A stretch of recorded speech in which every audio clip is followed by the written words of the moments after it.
الحمد لله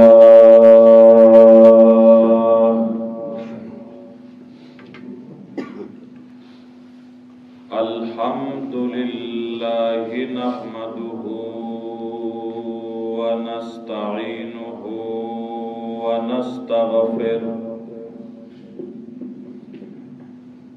ونستغفره ونؤمن به ونتوكل عليه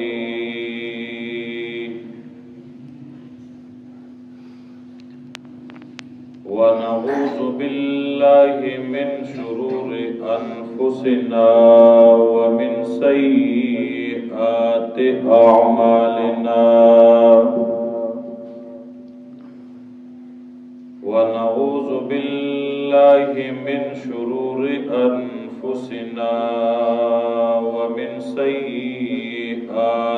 أعمالنا من يهده الله فلا مضل له ومن يضلله فلا هادي له وأشهد أن لا إله إلا الله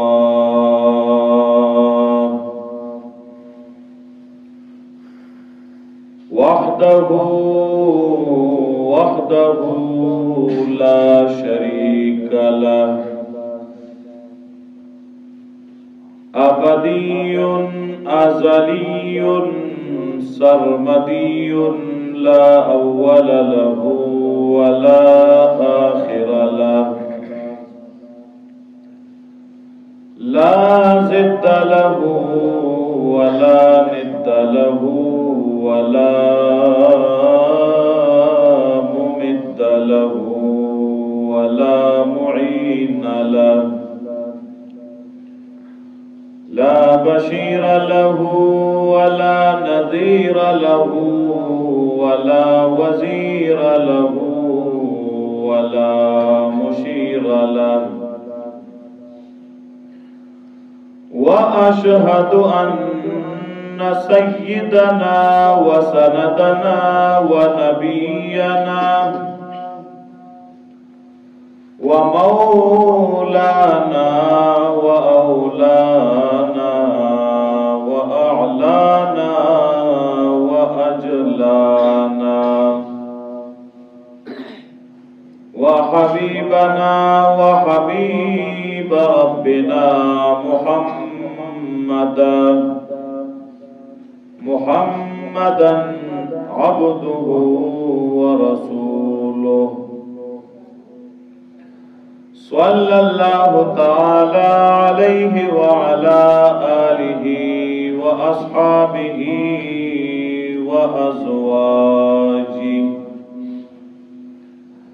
وأزواجه وذرياته أجمعين أما بعد فأعوذ بالله من الشيطان الرجيم بسم الله الرحمن الرحيم يا أيها الناس علمنا منطق الطير وأوتينا من كل شيء إن هذا لهو الفضل المبين چې د دې مدرسې محتمم او بانی زمون برادر محترم مولانا مفتی ولی الرب صاحب دی یو ډیر بهترین عالم مدرس چې هغه ټول کال سبقونه پڑھاو کړل او نن د هغې د مدرسې سالانه اختتامی پروګرام دی د مدارسو دا دستوري دا طریقې چې دا مدرسې آغا شوال کې د وړوکي اختر نه بعد شروع شي او بیا په دې جمادی الاخر کې او په رجب کې او په دې میاشتو کې ترتیبوار چټیانې کی او اکثر د مدارس اسلامیه په اختتام کې یو تقریب منعقد شي پای کې علما مرګري راوغخته شي د موقع مناسب بیان موشي دام د دې مدرسې اختتامی پروګرام دی د الله پاک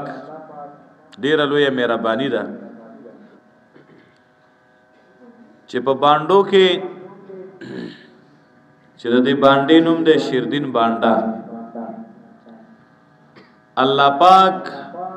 دومره یو عظیم مرکز قائم ک چې زمونږ یو مشر الله دې داغه په کور کې مال کې اولاد کې عمر کې صحت کې ډیر خیر او برکت واچي چې هغه خپل پټه مدرسې لور ک خپل ازمکه ورکړه او بیا دومره اخلاص چې په خپل مال باندې آباد هم کړه او ما او تا ته وای چې راځي دلته د الله کتاب د الله د پیغمبر صلی الله علیه وسلم سنت زده کوي چې دا زما صدقه جاریه شي الله پاک دې دا مهنت داغي قبول کی او الله دې دا داغي د پاره صدقات جاریه وګرځي ورونو تاسو د علماو بیانونه واوریدل او زه نن سر کېم ډېر نه ما زکام دی سینه مې خرابه ده او زما دا عادت چې زه چا سره وعده وکم نو چې بیخي هسپتال کې داخل نه یم کنه نو کوشش کوم چې ځان رسوم نو حاضری می کړی دا یو څو خبرې بس تاسو مخ کې عرض کوم د علم ډېر سخت ضرورت دی افسوس دا دی چې نن سبا خلق د علم د ضرورت او د قیمت نه نه خبر امام احمد ابن حنبل رحمت الله علیه مفتاح دار السعاده کې لیکلی دي چې علم د هر شي نه ډیر اهم او ډیر ضروری دی حتی چې علم د خوراک او د اسکاک نه هم ډیر ضروری دی خوراک او اسکاک ته پورز او شپه کې دعا یا درې ځل ضرورت پیخیږي سوی خو بیا اسراف کې راځي کنه او علم ته په هر منټ او په هر سکند کې ضرورت دی نو کم یو ډیر اهم شو علم اهم شو علم دومره اهم دی خو افسوس دا دی چې بیا خلق د علم اهمیت مني ضرورت مني خو علم نه پیژني بیا خلق دنیوي علم یادوي وای دا ډېر اهم دی او ډېر ضروری دی دنیوي علم دومره اهم او ضروری نه دی ډېر ضروری علم هغه د دین علم دی الله پاک چې څومره پیغمبران را لېږلي دي څومره آسماني کتابونه را لېږلي دي نو دې کې د کم علم بیانو د دین کنه دې کې هغه علم بیانو چې دا غینه تعبیر په وحی سره کیږي د وحی علم انتهایی ضروری دی په لفظ دیگر مې دته وي وای د څه علم وحی قران تم وای وحی احادیث تم وای قران وحی جلی دا او احادیث وحی خفی دا یا په لفظ دیگر قران وحی مطلوع دا احادیث وحی غیر مطلوع دا یا په بل لفظ قران هغه وحی دا چې د دې لفظ او معنا دواړه د الله د طرف نه راغلي دي او احادیث هغه وحی دا چې د دې معنا او مقصد د الله د طرف نه راغلی دی او الفاظ کله د نبی علیہ السلام کله د صحابي دي خو مطلب د کم ځای نه دی وما ينطق عن الهوى ان هو الا وحي يوحى قل ان كنتم تحبون الله فاتبعوني يحببكم الله د نبی هر فعل هر ادا الله ته محبوب و زکه دا وت الله ویلو کنه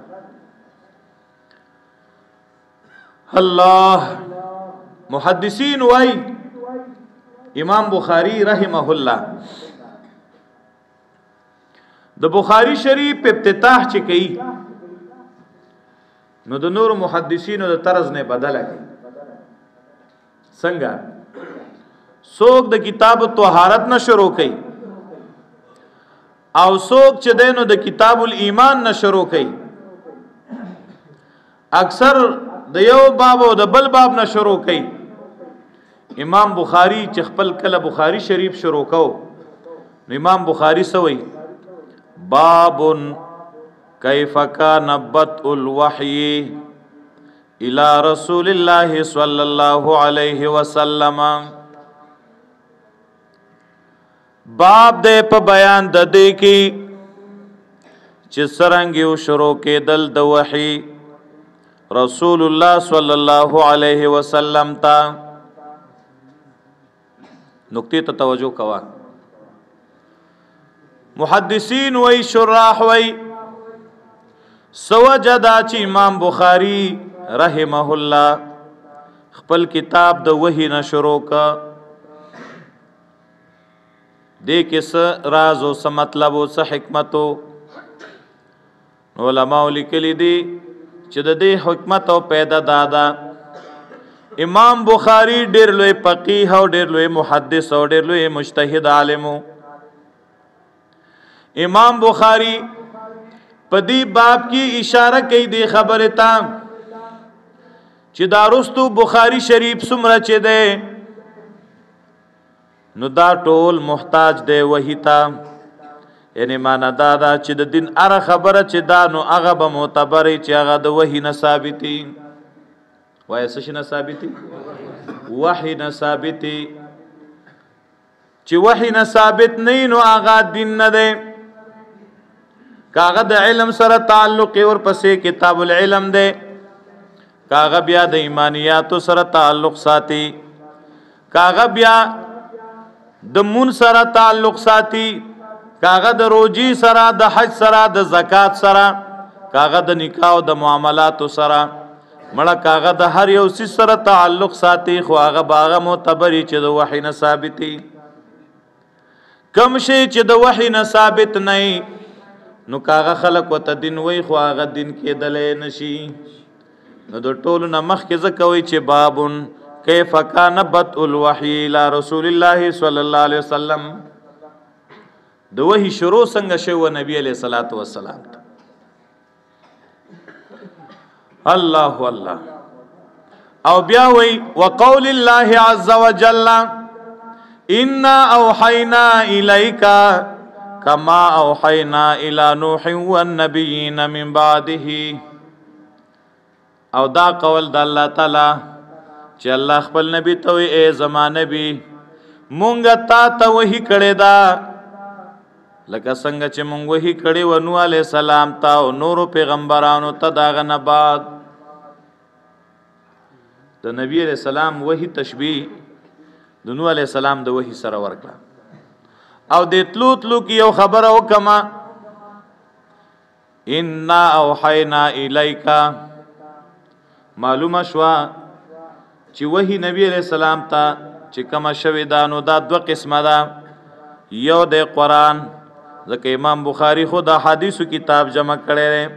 او باب د وحی په باره کې راوړي نو یو وحی قران دی نو دوی وحی حدیث د رسول الله صلی الله علیه وسلم دی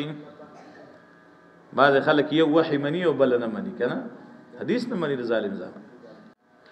ټول علوم الله اکبر بغیر د قران عظیم نه توجه کو معنی ته تاسو معنا کوا طول علوم بغیر د قران عظیم نه بغیر د احادیث نه او بغیر د فقه نه دایو مشغله ده ولی علم آغا دے چاہی کی راوی دا خبره کوي چې دا پلانی مونږ ته حدیث د رسول الله بیان کړی دی کله چې حدیث نه قرآن نه د قرآن او حدیث نه مستنبط علم فقه نه مړه دا خاصه ځان له ټیم خرابې دا وسواس الشیاطین دی دا د شیطانانو وسوسې دي من خرج فی طلب العلم فهو فی سبیل الله حتى يرجع سوق چې د علم په طلب کې د کور نووت رسول الله فرمایي دا سړی فی سبیل الله دی تر سو پورې چې دی واپس خپل کور ته راغلی نه هغه کم علم دی هغه علم د قرآن پسې چې وته نو ستا شپه ورځ فی سبیل الله ده علم د حدیثو پسې وته نو ستا شپه ورځ فی سبیل الله ده که تاسو وایئ چې مونږ خو ټول کال فنون لوستل قرآن خو پکې چرته لږ غونتې وخت و احادیث خو پکې چرته یو کتاب و نور خو ټول فنونو نو یاد ساتئ دا فنونم د قرآن عظیم د زده کړې دپاره دي په دې هم ثواب دی ځکه دا تاسو دپاره وایي یو سړی که هسې اودسونه کوي که نه نو بس هسې اوبه به ضایع کوي خو که دا اودس د مونځ دپاره کوي دا د جنازې دپاره کوي دا د تلاوت دپاره کوي نو دا اودس ثواب دی که نه دی ثواب تاسو که صرف هسې وایئ معانی اسوائے نحو اسوائے منطق اسوائے نو اسه وخت خرابېدل دي خو که دا تاسو قرآن او د حدیث د زده کړې دپاره وایئ نو تاسو له په دې باندې پوره ثواب میلاویږي ځکه چې موږ عجم چې دغه علوم نه ویو نو موږ بیا قرآن نشو ویلی زموږ والد صاحب د شیخ القرآن رحمت الله علیه شاګرد او په هغه ډېر مینو ښه اوسني طالبان خو بیا خپل استادان هیر کی که نه پخوانو کې به دا کارو چې خپل شیخ او خپل استاد به تر مرګ هم نه هیرو قسم په الله دی چې هغه به کله د شیخ القرآن صاحب بیان کیسټ هم ولګو نو بس په ژړا به شو سترګو نه به اوښکې را روانې شوې هغه خپل دور به ورته رایاد شو هغه ویل موږ به د شیخ القرآن رحمت الله علیه سره په پنجپیر کې په مدرسه کې پاتې کېدو زمونږ سره نور مرګري و هغوی به دورې حدیث کو او موږ دا لاندې واړه کتابونه ویل نو زمونږ سره یو ملګری او ما هغه نه دا هغه وخت کې صرف بهایي او میزان الصرف دا کتابونه او نحو میر دا واړه واړه کتابونه ویل نو هغه ما ته دا کتاب شروع کړو صرف بهایي نو ما ته وی چې دا ضربه دا گردانونه یادوه نو دا خو ابتدایي طالب له دا لوی مصیبت دا نه یادېږي زمونږ جومات کې یو بوډا بابا اوس مړ دی ما ته استاد جی دلته پخوا یو طالب و که نه وایي زه پرې نه پوهېږم صرف میر یو کتاب ووایي هغه به دې جومات کې بس ځان سره نیول او داسې به ګرځېده په دې جومات کې او ویل چې لا به ته زغلی او لا به زه زغلم لا به ته زغلی او لا به زه زغلم دا سبق به ځان سره زه ورته و که نه هغه لا تضرب ولا اضرب ولا نضرب قصې یادول چې لا به تزغلی او لا به زه زغلم بس موږ پې نور نه پوهېدو چې دی اوس څه وایي موږ ورته ښه غوږ کېښوده خو هغه به دا یو ټکی زوته چې یا به تزغلی او یا به زه زغلم او نو دا خو ګران کار و زموږ یو ملګری و سپین ږیری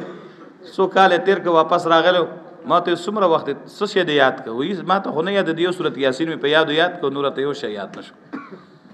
وایي ما چې دا مې پکې کار وکړو دا خو ګرانه مې نو دا چې کله موږ ته استاد شروع کړل دا ضربو دا ګردانونه نو ما ورته ویل چې دا نه ویم زه مور او پلار ضربه له نیم را لېږلی زه قرآن له را لېږلی یم زه حدیث له را لېږلی یم دا راته وښایه چې زده کړم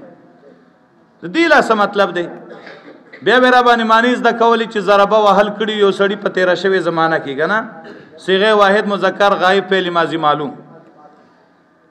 نو ما ویل چې دا ما باندې مه زده کوه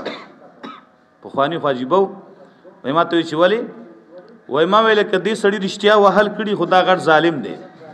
ولې وال کول چې ده اوس والم کړي دي او ته ما باندې هغه د والو هغې قصې م یادوي لکه نو څه ضرورت دی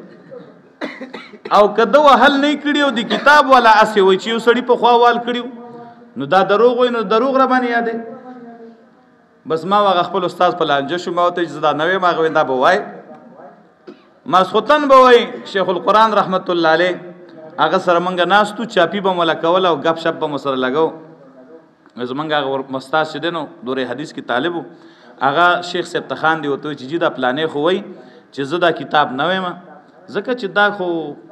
کرشتیا وي خو ظالم دا سړی او که دروغ وي نو بیا را باندې دروغ سره یادې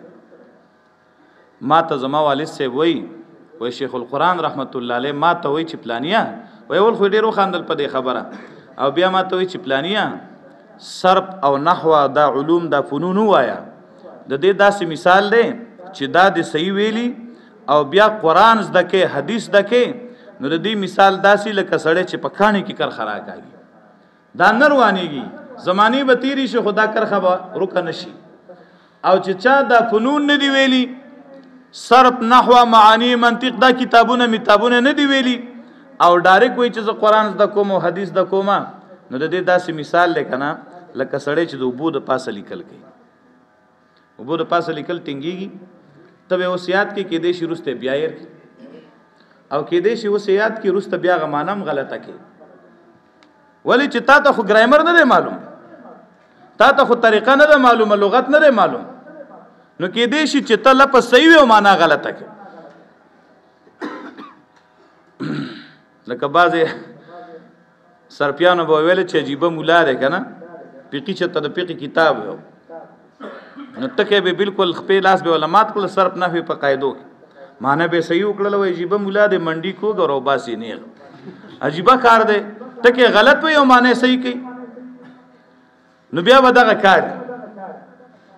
صحیح محنت پکار دی کوشش پکار دی دا علوم عالیه دی ته وایي دا چې د نه ویلي نو په قرآن نه پیږي دا چې د نه ویلي په حدیث نه پیږي د دې مولیانو دماغ نه دی خراب چې تاسو ته ډایرک بخاری نه شروع کوي چې دا د حدیثو کتاب دی تاسو ته ډایرک مسلم نه شروع کوي او تاسو ته چې دی نو اسې د ګرامري لګیاري شروع کړي دی او 13 کاله په دې کې تیر شي بخاری بیا په یو کال کې خلک وایي او سو پاڼې وایي بیا چې دی نو دار حدیث معنا هم نه کوي دی په دې دومره تکړه شوی دی چې دته اوس د بخاري دا ټکي معنی ته هم ضرورت نشته صرف طریقه زده کی او چې دا نه ویلي بخاری و تکیه دا کده 10 کاله کې یاد کړو نو بیا ماته وای دا څه ده کنه نو اصل علم د قرآن اصل علم د احادیث د رسول الله دا نور علوم د دې خادمان دي نو څوک چې د دې علم په طلب کې راوته د ټوله زندگی فی سبیل الله ده د دې وجنه د شپم فی سبیل الله حسابيږي د ورځم فی سبیل الله حسابيږي د خوراکم فی سبیل الله دی د سکاکم فی سبیل الله دی د میټر چالو دی بس دا د نه کې لیکل کی او په علم پسې وتل سفر کول دا د انبیاء علیهم السلام طریقه وا دا سناشنا کار نه دی دنیا پسې خډیر خلک زی انبیاء علیهم السلام د اغه سفرونه د دین د پاره پوښوي د دیو جنا علماء لیکلي دي سورۃ الکهف کې د هجرتونو ذکر دی کنه سورہ اسراء کې هجرت نو سورۃ کهف کې دغه اقسام ذکر کړي یو هجرت شوه دی سورۃ کهف کې دغه ذکر راځي له حفاظت الدین الله اکبر اصحاب الکهف چې هغه ایمان راوړو او داغه زمانه ظالم او جابر بادشاہ هغه د الله رب العزت دین ته نه پرې خودل نو اصحاب الکهف چې هغه له کله مهلت ورک کنه نو اصحاب الکهف څه شو هغه د هغه زین روان شو او غار تلاړل قران عظیم کې الله پاک فرمایي وربطنا على قلوبهم اذ قاموا فقالوا ربنا رب السماوات والارض لن ندعو من دونه إلها لقد قلنا إذا شططا هؤلاء قوم اتخذوا من دونه آلهة لولا يأتون عليهم بسلطان بين فمن أظلم ممن افترى على الله كذبا وإذ اعتزلتموهم وما يعبدون إلا الله فأووا إلى الكهف دی اصحاب الكهف وی کله چې تاسو جدا شئ د دې خلقنا معنی ته ګوره وما يعبدون الا الله او عبادت نه کو د اصحاب الکهف مگر د چای کو د یو الله کو یو بل توي چې فاو ال الکهف زونی سی غار تا نو دغه اصحاب الکهف غار ته تللی دي صد وجنه تللی دي لحفاظت الدین اوسم خلق په غارونو کې ناس دي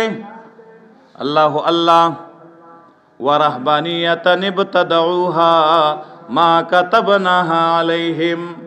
اگر رهبانیت چې د ځان جوړ کړو د یغی لرا الله وي مونږه په نو لازم کړي باز خلک پیران شو شاړو بیابانونو کې ناستل جونګړو کې ناستل الک چکلا حالات داسې نه دي خراب شوي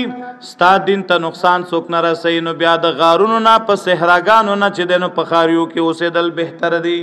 پکلو کې اوسېدل بهتر دي ولې چل تب امر بالمعروف خلقو ته کول غواړي نهي عن المنکر کول غواړي پنځه ټیم به جمع ته حاضرېږي جمعې ته به حاضرېږي د مسلمان ته پوس ته حاضرېږي تکلیف در ته خلق رسینو پای به صبر کې پای به سوا اجر ملاويږي چې کله حالت خراب شو او کله تا استادین ته خطر ده نو بیا ټیک د چې بیا لاړ شه د خپل ځان د حفاظت د پاره فاو ال الکهف الله الله چې حضرت موسی علیہ الصلوۃ والسلام د علم د زده کړې د پاره هجرت کړو سورہ کهف کې دا قران ما ته چلخي چې یا د دین د حفاظت د پاره لاړ شه وطن پرېدوا کله پرېدوا یا د دین د زده کړې د پاره وای شابه کله وطن پرېدوا مسافر شه دا موسی علیہ الصلوۃ والسلام سنت ژوند کا و اذ قال موسی لفتاه لا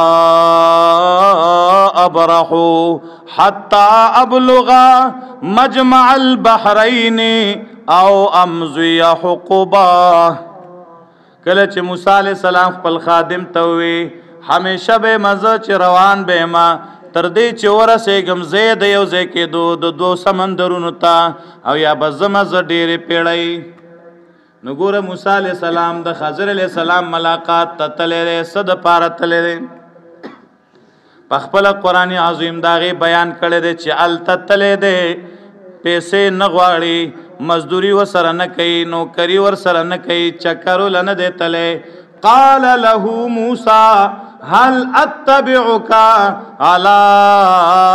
ان تعلمني مما علمت رشدا وی ورته موسی علیہ السلام آیا زستا تابعداري کولای شمه اجازه ته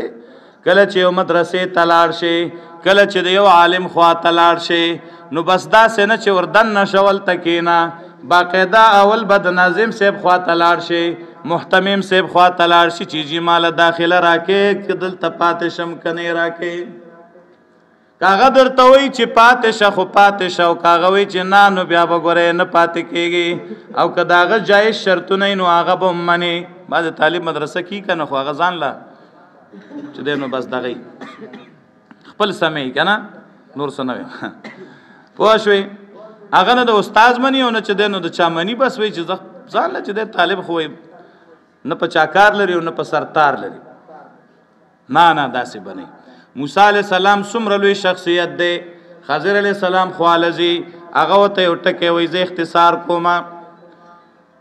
قال فإن اتبعتني فلا تسألني عن شيء حتى احدث لك منه ذکرا وای کچرته ته زما تابعداري کې نو مان بد شي تپوس نه کې تر سوچ ما درته داغي بیان کړي نه هغه ته ټیک دجی اگر چې شرط منلې نه دی یو پیرم نه دی منلې خدا مجبوری ودان بیاو د نبی صفت دا دی چې نبی کله یو ناروا په ظاهر کې وګوري نو هغه چپ نشي پاتې کېده او دا کارونه ظاهر کې خولي نو ځکه موسی علی السلام چپ نه پاتې شوی ٹھیک شو نو دویم هجرت او سفر وای د صد پارو لتعلم الدين د علم د زده کړې د پارو چې علم زده کې موسی علیہ السلام د خضر علیہ السلام ملاقات ته تللی دریم سفر چې په دې صورت کې بیانېږي نو هغه سفر دی لحفاظت الدین چې هغه سفر د ذوالقرنین بادشاہ دی چې هغه د مشرق سفرونه هم کړي دي او د مغرب سفرونه هم کړي دي صد پاره کړي دي د پاره کړي دي چې هغه خلکو ته د الله پاک دین ورسي نو ما او تام په دین باندې غیرت کو یا بکله وطن پریدو د دین د حفاظت د پاره یا بکله وطن پریدو د دین د زده کړې د پاره یا بکله وطن پریدو د دین د اشاعت د پاره یاد شو مسله دا هجرتونه دي چې دا قران مونږ ته خودلې او دا هجرت دی چې تعالی په دې ثواب ملاويږي پوښښ وکنه بهرحال خبره مې کوله چې علم ډیر لوی شی دی حضرت موسی علیه السلام لوی شخصیت دی او هغه د علم په طلب کې وتلی دی بعض سړی وایي زه ځم زه به اوس چې کوم دی نو لانی صاحب سره ځم نو زه به دا کتاب په دې ستا مقام نه کمیږي په دې نورو موچتېږي ښه که په دې د چا مرتبه کمې دی نو د موسی علیه السلام مرتبه به راکته شوې وه وایي راښکته شوه که اوچته شوه اوچته شوه دا ما تعالی تعلیم راکړي بهرحال علم دغه دی دې پسې سفر وکړه چې کوم علم د وحی دی چې کوم الله د بره نه رالیږلی دی نو کل العلوم سوى القرآن مشغلة إلا الحديث وإلا الفقه في الدين فالعلم ما كان فيه قال حدثنا وما سوى ذلك وسواس الشياطين یاد شو مسله د دې وجه نه علم ډېر لوی نعمت دی د دې نعمت قدر دی الله زمونږ او ستاسو زړونو کې پیدا کړي الله پاک فرمایي ولقد آتینا داود و سلیمان علما په تحقیق سره ورکړو مونږه داود علیه السلام ته او سلیمان علیه السلام ته علم لرم پلارم پیغمبر زویم پیغمبر پلارم عالم زویم عالم سمره خوان کوي الله الله سمره خوان کوي چې پلارم عالمي زامنم عالمي او کنوسی الله ورکی هغه عالمانی وای شابه د نبوت دروازه خو بشک چې بند را نبی ناراضي خو عالمان خو جوړې دی شي کنه نبی علیہ السلام فرمای الکریم ابن الکریم ابن الکریم ابن الکریم یوسف ابن یعقوب ابن اسحاق ابن ابراهیم دا خود انبیاء سلسله وکړه سمره خوان کوي چې زوی په عالم پلار عالم بابا عالم نیکه عالم دا سه سوچو کوي چې خپل خاندان کې سلسله وار عالمان پیدا کړي د چا سلسله دا سره رواني وي موږ د اصل نه لوارانیو پلار نوسی کړه وسی دا سره رواني سوک وي موږ د اصل نه ترکانانیو پلار نوسی کړه وسی دا سه بیا رواني هغه خپل کسب کوي سوچو کوي دا سه خپل خاندان علمی خاندان جوړ کوي پلار د زوی باندې علم کې زوی دی بیا په خپل زوی باندې هغه بیا په خپل زوی باندې څنګه چې موږ د مور او پلار نور میراثونه تقسیمو نو وارثه سلیمان او داوود الله الله دا سه نر بهادر زوی په کار دی چې هغه د خپل پلار نه علم په میراث کې اوسي هغه د خپل مشر نه خپل علم په میراث کې اوسي او هغه خاندان د علم نه محروم نشي خدا لکیږي چې څوک د علم په قدر باندې پوي شوی او د چا په زړه کې د علم مینه او محبتي نو دا ډیر لوی مقام د علم ښا ځکه وایي چې وقال الحمد لله الذي فضلنا على كثير من عباده المؤمنين اصل فضیلت دار ښا دواړو پلار او زوی ویلو چې صفاتونه د کمال الله غزاد لره دي چې غورواله راکړه د مونږ ته په ډیرو د بندګانو خپل مؤمنانو نام دا ډیر لوی کمال دی چې چاله الله علم ورکی او دا بیا ډیر لوی کمال دی چې څوک الله د عالمانو د طالبانو خادم کی څوک د یو چا خدمت کی څوک د بل خدمت خور څوک کوي کنه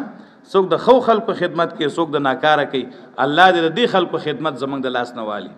مدرسه جوړه ک چې پای کې درس کیږي دا بستا تر قیامت صدقې د دې خلکو خدمت او کا مالی او جانی چې داستا تر قیامت صدقې جاریه الله دې زیل نورم ترقی ورکی او چا چې دا دومره لوی قربانی کړي دا